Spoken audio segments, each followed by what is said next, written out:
Thought I'd do something different today for my spoiler review of Across the Spiderverse. Go out for a walk, get some fresh air, and record while I'm out in the park here in my local city area. But let's get into Across the Spiderverse and give my thoughts on it. Oh, Gwen? So wait a minute, there's an elite crew with all the best spider people in it? Who's the new guy? This is unbelievable. This is the lobby. So, non-spoiler parts here first. Across the Spider-Verse was a great animated movie, and the craftsmanship that we've seen with all different animation styles coming together, especially the scene of the Spider-Verse that you see in the trailers, really well done. Something that is a little bit hidden, that it isn't a spoiler, but you do see it in the movie, is how Gwen Stacy's world and the colors that are in that world kind of reflect the emotions going on between the characters. Again, beautiful animation, things that you really don't see in movies that much anymore. Everything's a lot like CGI'd per se, and things like Across the Spider-Verse, Into the Spider-Verse, Puss in Boots, Arcane and stuff, we're seeing a lot more using computers to make make the animation per se, but the people are the ones also like using drawing and doing the art on a computer screen with tablets and stuff like that. And it truly was a beautiful movie, and the story does justice to all the hard work all the animators and artists go on. For a lot of people, this will feel like a part one of a two-part story, but I disagree. I think when you take the first movie into play, this is very much a part two of a trilogy, and this movie's whole arc and centric is around Gwen and her coming to accept that people can, that she can be whoever she wants to be, and that the people around her will follow her through.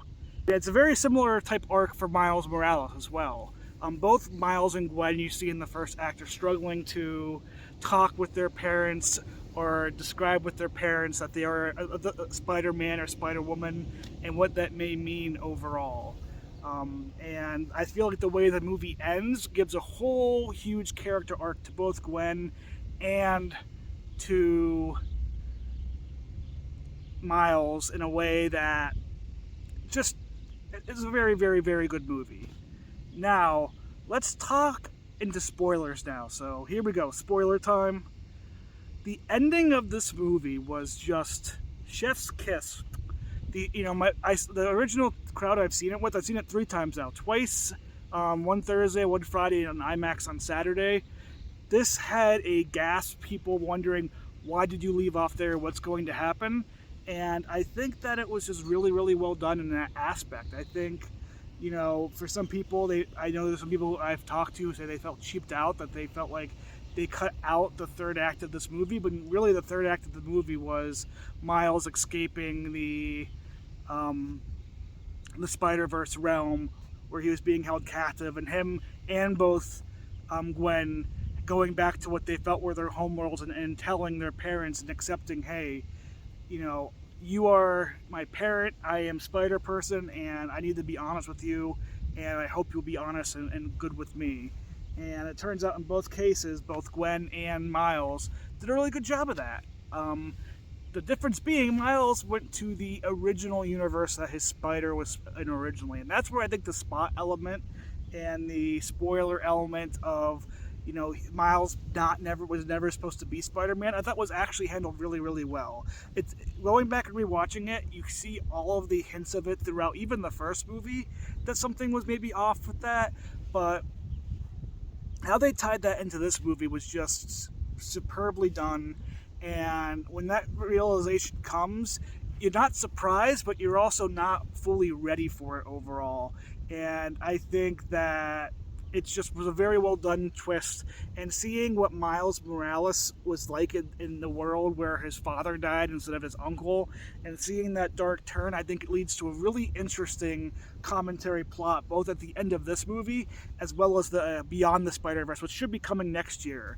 Another great thing, I know people think that this might take a while. I'm pretty sure that they took the 5 years between movies so that they can make them at the same time, knowing the stories would feel best back to back. and it just was done very well like that overall. As far as my favorite character in this movie, it's 100% going to be Gwen Stacy. I think Haley Steinfeld in the beginning felt a little bit like Vi with her voice, but she got that Gwen voice back, and she just did a really good job of playing somebody who is who is struggling to be accepted by people and is going with people who make her feel good at the moment instead of the people that she really truly cares about and likes. And the movie opening up with her scene and her father finding out that she's Spider-Woman and seeing her go onto the path with Miguel and the elite multiverse crew was really powerful and so different than the tone that you're used to with these movies. Next part I would say is you have Miles. I think Miles' journey felt very much like it made sense from where the last movie was. I think he's is a 15-year-old almost acting kind of closer to 16 per se. But I remember when I was that age, I would say the same exact lines of I'm an adult and stuff like that. And how he was able to stay true to himself and his beliefs throughout the whole movie was just, again, fantastically done. He was an awe in some cases, but he truly is the person that he was trained to be, which is somebody who will do whatever it takes to save people. And it was just a great thing to see in this movie, and I think they didn't overdo the character too much. I really did love Miles' charm, and he didn't seem altruistic. He seemed like somebody who wants to save people, including the ones he loved. And that goes into the next aspect of my spoiler review.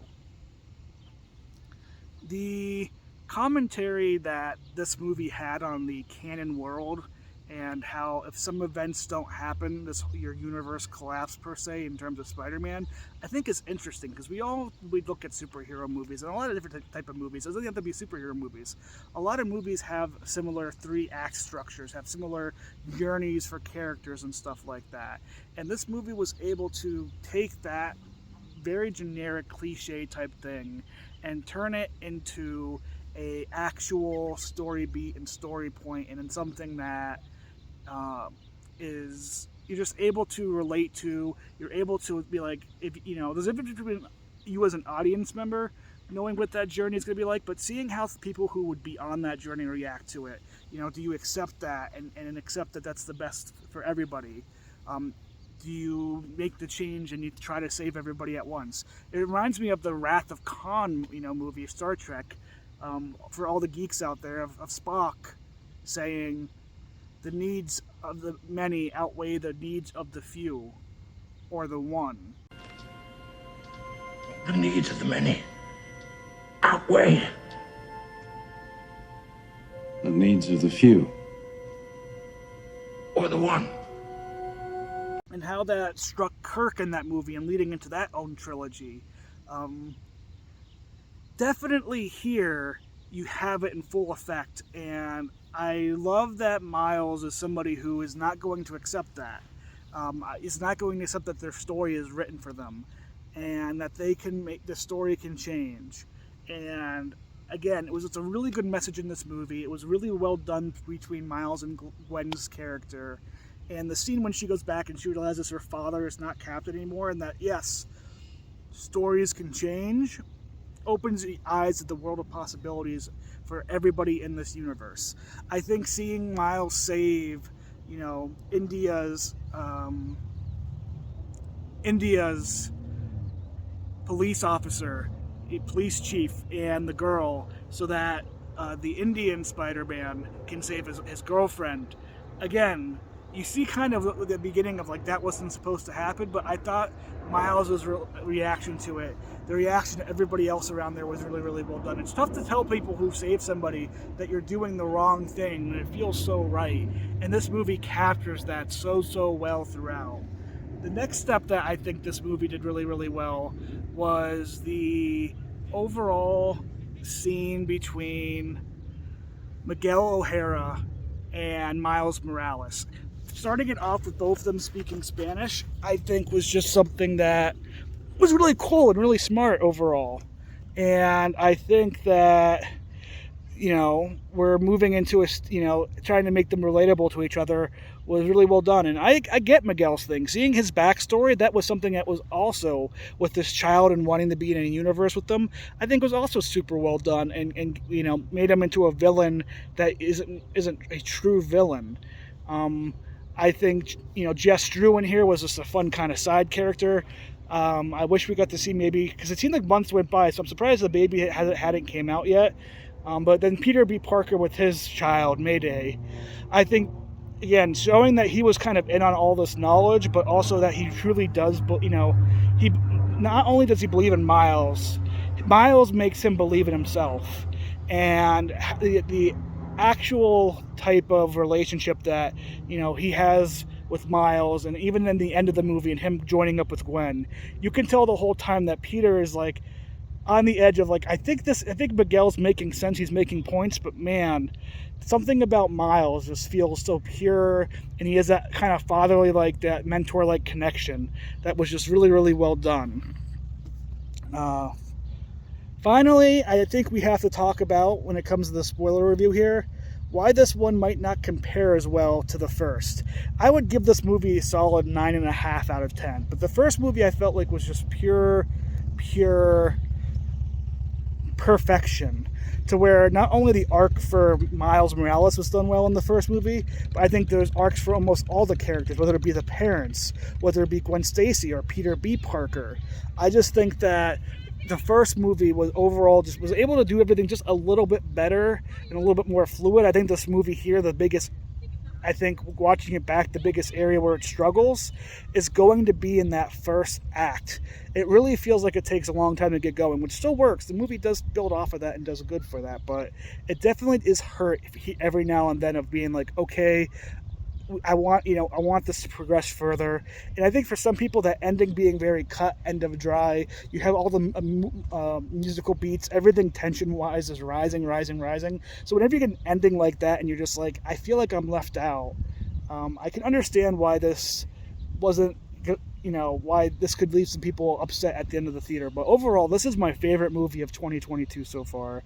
I think that the crew at Sony knocked it fully out of the park. If you're somebody who wants to watch something that feels even original, I know it's taking a Spider-Man IP, I know it's a lot of inside baseball type feel, but the first one I've even was able to take my mom, who does not like kind of animated type movies like this, who does not like the Spider-Man character all too much, and she loved the first one, and I'm trying to get her to see the second one here in theaters, but it's doing well in the box office here domestically.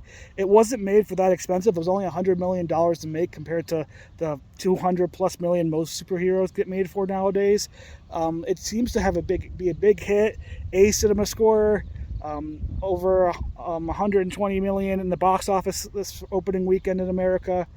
And it's just, I think, going to be the movie of the summer. And if I was out there, if I was Sony, I would be starting a campaign to keep Spider-Verse #1, because it's going up against the new Transformers movie. And I think this movie has such positive word of mouth, has such positive fan base that wants to see this succeed, that Sony should be trying to be let's keep this movie at #1 in the box office as long as we can. And I know for me personally, I'll go see Transformers so I can do my own little short review on the channel here.